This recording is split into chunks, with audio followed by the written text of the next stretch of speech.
gusto po namin toasted. May ginawa po kami na tama lang. At ito po yung ginawa ko suka. Hello po, mapagpalang araw po sa ating lahat. Today po gagawa po ako ng tortang dulong. Ito po yung aking mga gagamiting mga ingredients. Meron po tayo dito spring onion, kamatis, and then po yung ating sibuyas, puti and pula. Ating pong bawang. Gamit po tayo ng itlog. Siguro mga 3 piraso lang po yan. And then yung ating pong cornstarch, mantika. Lagay po tayo ng magic sarap, pampalasa, paminta powder, and then po iodized salt. Ito po, ayaw ma-play yung cellphone ko. Natatawa tuloy ako. Ano ba yan? Lahulog lamang. Hinugasan ko na po ito ng 3 beses. Lagay lamang po natin itong mga sangkap. Hulog-hulog lang po lahat.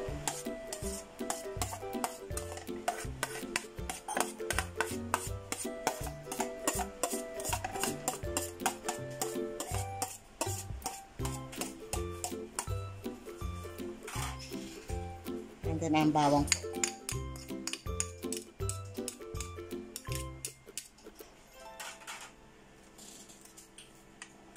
Paminta powder.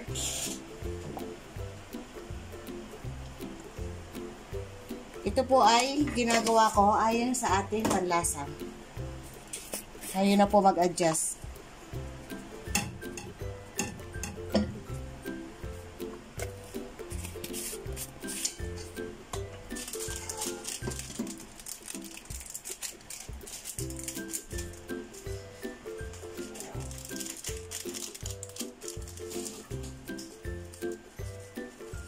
Busa po natin lahat. Sarap po kasi malasa ang ating mga niluluto. Mix lamang po. Mix.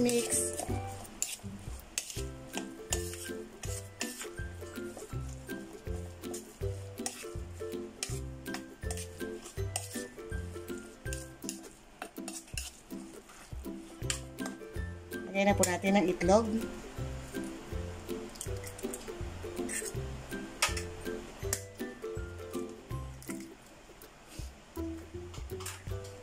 Lamang po natin kung tama lang. 2 muna.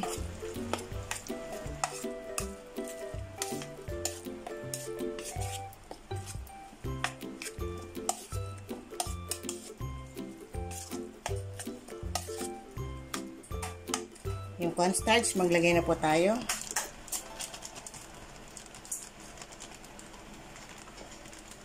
Wala po itong measuring, nasa sa inyo po yan.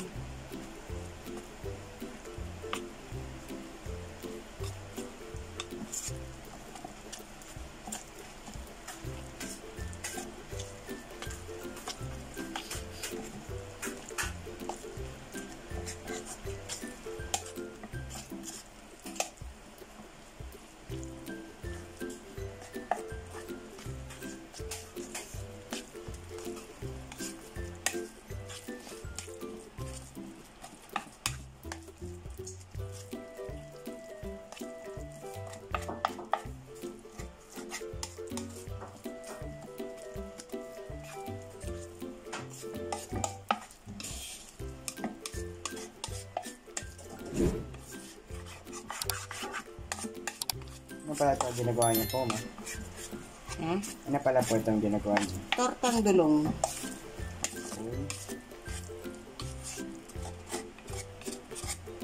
Sarap pa kaya ito. Itikman natin. Ngayon po, ito na po, na ano na po natin siya, na-mix na po natin yung ating tortang dulong na gagawin. Lagay po tayo ng asukal na itabi ko kasi nilalanggam. Pupunta po yung mga langgam na itim. Nakalimutan ko yung naitabi ko po kasi ayan. Lagyan po natin ng konting asukal para po medyo manamis-namis, naglalaban yung alat po at saka po yung tamis. Pwede po kayo maglagay dito ng oyster sauce kung gusto nyo, liquid seasoning.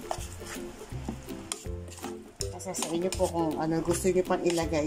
Ito po ay basic lamang. Ngayon po, ito na, nagawa na po natin. Tayo po ngayon ay mag-umpisa ng painit ng mantika. Buksan po natin ang apoy.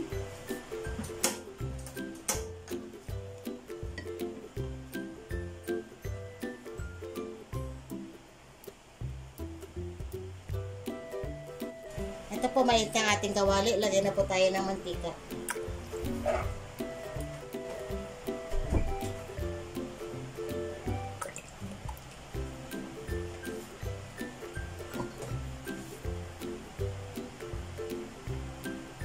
Kailangan po natin uminit yung ating mantika at saka po tayo mag-start na prito.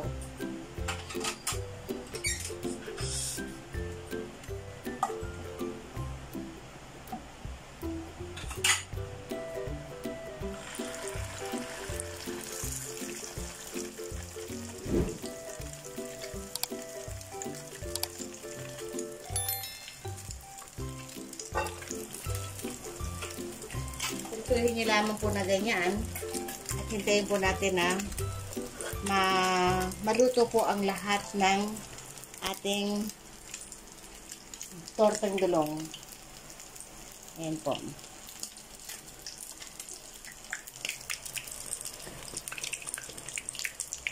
Ating pong balikan kapag po ito ay napirito ng lahat. Ito na po yung ating nagawang tortang dulong. Ayan. Mayroon po akong ginawang toasted kasi mas gusto po namin toasted. May ginawa po kami na tama lang. At ito po yung ginawa kong suka. Sukang Ilocos. Shout out kay D. Salvea. Siya po bibigay ng sukang Ilocos na yan. Na masarap. Nilagyan ko po ng sibuyas at sili bawang. At ito po yung aking anak. Ano naman?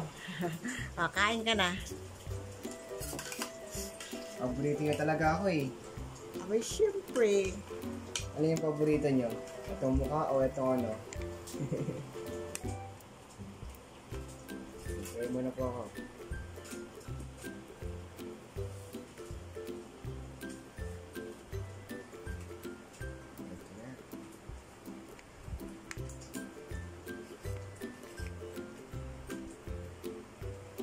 Nalasan ko na po ate pero sa tingin ko bago to.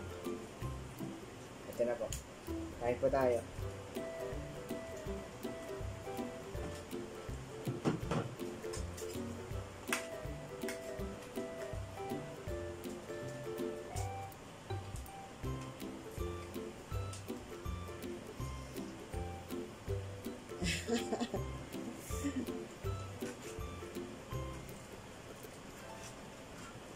Sarap sa suka.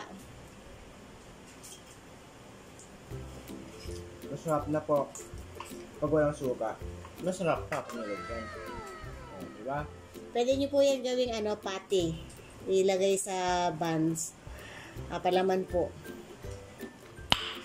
Nice. Tapos double purpose. Pwede rin ulam. Diba na? Opo.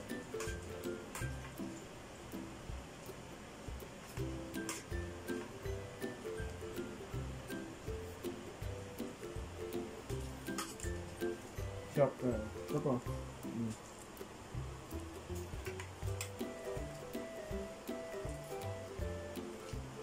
Sarap po tayo. At yun po yung sa likod ng camera. Nagutom na rin. Ayan po. Sarap po. Wow, diba? Kung siya po end ko na po, di nga yun. Gayin ko pa ito. Para mas lalong magutan po kayo.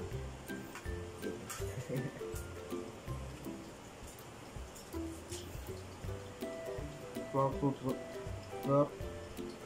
Dahil mo doon tagyawat. Gangan eh.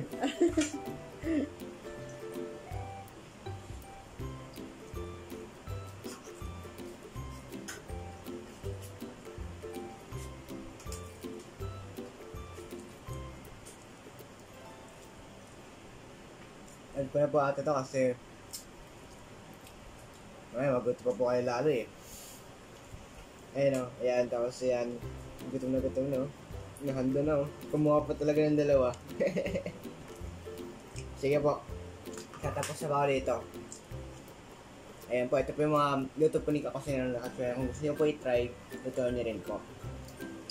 Para po ma-check nyo po yung ibang luto po niya, hit the subscribe and hit the notification below for different uploads from Kakusina ng Nakatsuela. At masarapan kayo sa mga gawa niya. Muli po, salamat po sa suporta at sa pagpupunod ko kay Kakusina ng Nakatsuela. Thank you po. God bless po.